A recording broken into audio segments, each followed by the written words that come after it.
Eh bien, merci, vraiment, merci infiniment de vous être joints à cet événement. On est tous dans le même bateau. Et merci aux artistes, ouais, encore une fois. Bravo, un gros big up à la fin, aux fanfares, parce qu'il y en a deux. Merci à vous.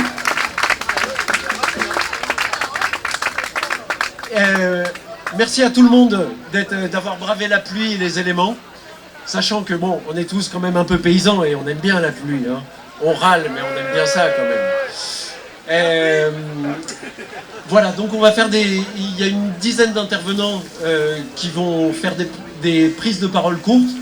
Donc j'en profite pour rappeler cette contrainte de base à tous les intervenants, c'est que les interventions c'est 3 minutes, hein. On est bien d'accord? 3 minutes tout le monde, hein, tous les intervenants là. Et donc je vais commencer par la mienne, comme il y a beaucoup de monde, je l'ai écrite, m'en voulez pas. Moi j'ai grandi là, à Répu, et môme, dans les années 80, on achetait des cerises à une paysanne d'Île-de-France qui avait une petite charrette verte. Je vous mens pas, avant qu'il y ait le Wall Street English Institute, c'était Tati. Je dis pas que c'était forcément mieux, mais en tout cas on achetait des sapes pas chers. On n'allait pas apprendre la langue du business. Et on achetait des cerises avant de prendre le métro. Et c'était une vieille paysanne qui venait de Seine-et-Marne ou de je sais pas où. On avait rebouché le trou des Halles il n'y a pas longtemps. Les Halles dans lequel des milliers de producteurs maraîchers franciliens ont vendu pendant des lustres, en tout cas peut-être pas des siècles, mais des lustres, de la bouffe produite en Ile-de-France pour nourrir Paris. C'était le ventre de Paris, Confer, Zola, tout ça. Voilà. Il y avait, en ce temps-là, donc années 80, il y avait plus d'1 million d'agriculteurs en France. Aujourd'hui, on n'achète plus de cerises parce qu'elles valent les yeux de la tête, viennent d'ailleurs et sont traitées avec des sales noms putrides. Vous voyez la rime, id. Aujourd'hui, il y a des millions de camions qui sillonnent l'asphalte pour livrer de partout n'importe quoi qui vaut peu et qui est beaucoup gâché. Tout ça à Rungis. Et aujourd'hui, il y a moins de 400 000 agriculteurs en France. Le capitalisme a d'abord déboisé pour ses machines à vapeur. Première coupe. Puis le pétrole a produit l'agriculture de guerre, entre autres, parce qu'il a produit d'autres trucs. La première a décimé la paysannerie, celle des petits pays, pas des États-nations, les petits pays comme on disait avant, les paèses et les villages, celle des multitudes de villages.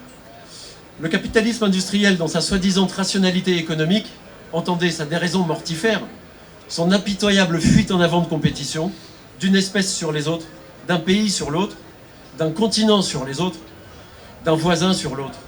Dans cette logique d'accaparement, fait crever les peuples, les artisans, les paysages, les villages, les campagnes, et même les centres-villes.